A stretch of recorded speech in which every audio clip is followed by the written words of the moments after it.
Hey, I'm just going to show you guys how to host a Myth game. First thing you need to do is make sure that you've port forward Myth.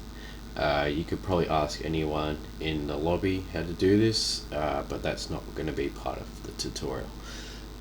First thing you need to do is click New, and then it'll come up with this page, and it might look a bit daunting, but the first thing you need to see is most likely you will just have the Myth to Soul Blighter in here, the map set.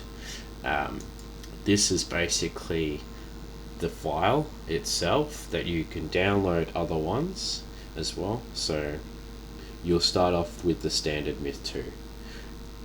In the top here we have all the maps that come with Myth 2, so you can basically click on any you like from the Myth 2 Soul Blighter and play those maps.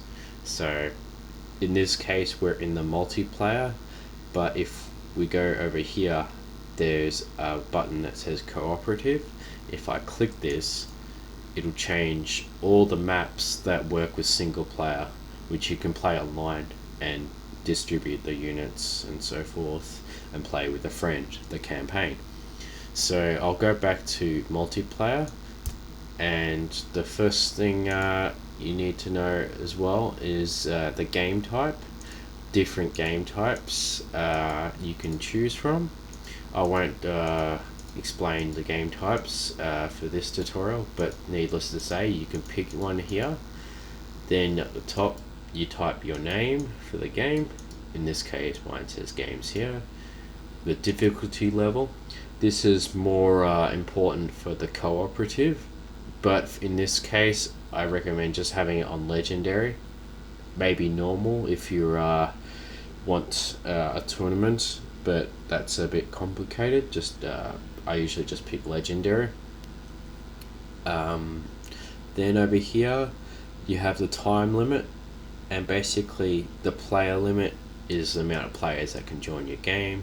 The time limit is the amount of time that the game's going to go for. This is extremely important, especially for the map type that you choose for. So for example, if you choose King of the Hill, you'll have 6 minutes of playing contesting time. So it's very important to have a time limit that's similar to the game you're playing.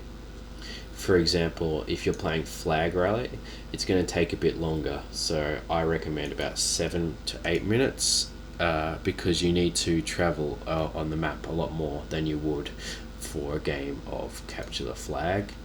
Or you want a little less time for Last Man on the Hill, for example. I'd have about 7 minutes for that. Planning time is the preparation before you play the game. So the game time is the actual game, and then you have your planning time, which is basically the purchasing of units, and it gives you a little time to strategize, and basically all your units are positioned in the map. So allow all clients, I always check this.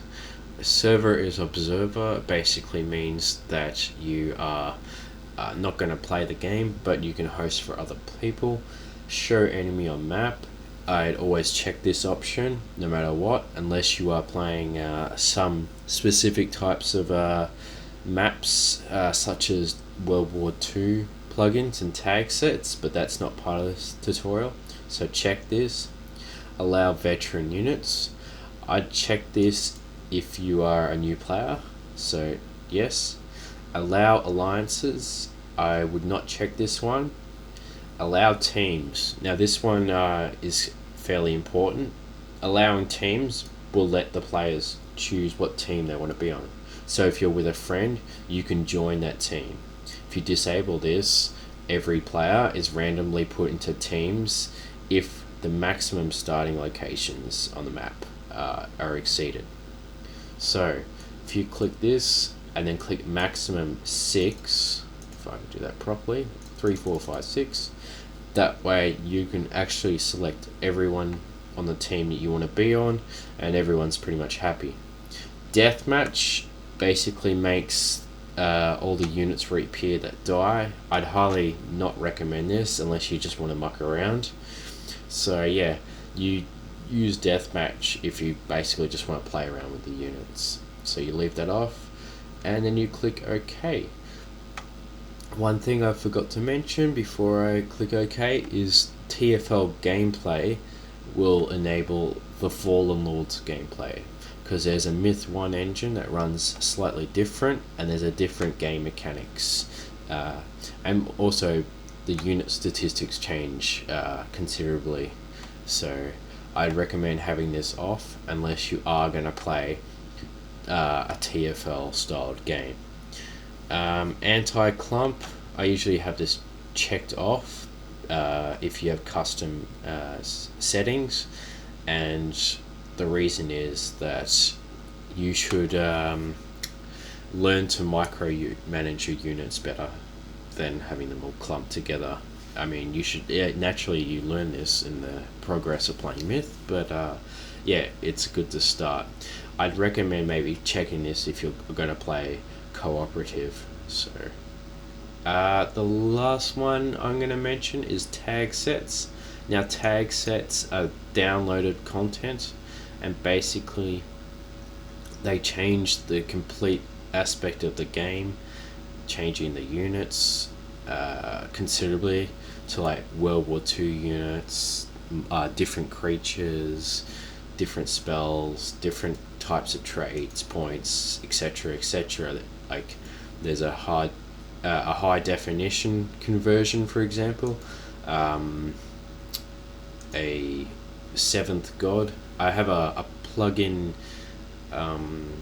explanation of all these plugins that you can download if you follow this link, but yeah, that's all those, they just change. So if you add this like this and activate it and click OK, you will activate this tag set.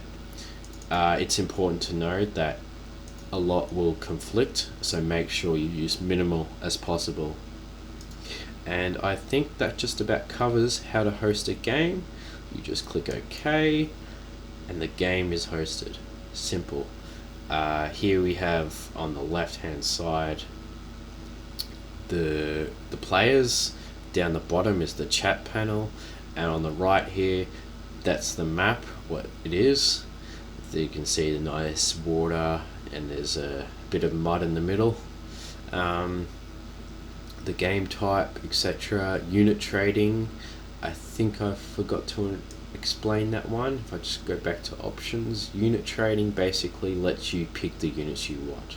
So I'd check this. If you have this unchecked, it basically means that you are stuck with the default units. You can't change it.